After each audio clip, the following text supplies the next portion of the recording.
अस्सलाम वालेकुम। दोस्तों, दुनिया के अंदर कोई इंसान ऐसा नहीं मिलेगा जो ये ना चाहता हो कि मुझे कामयाब नहीं होना। हर एक इंसान दुनिया के अंदर कामयाब होना चाहता है, लेकिन कामयाबी का क्राइटेरिया और कामयाबी का मेयार सबका अलग-अलग है।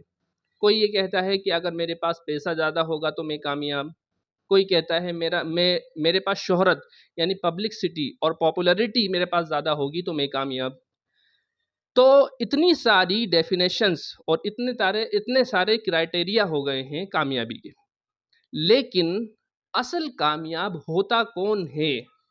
चलो, हम अपने खालिक हकीकी हमारे पैदा करने वाले अल्लाह रब्बुल इज़्ज़त से पूछते हैं कि असल कामयाबी क्या है? तो अल्लाह ताला फरमाता है, फ़मन ज़ुहज़िहा अनिन नारि व उदखिलल जन्नत फ़क़द फ़ाज़। जो जहन्नम से बचा लिया गया और जन्नत में दाखिल कर दिया गया वो कामयाब हो गया।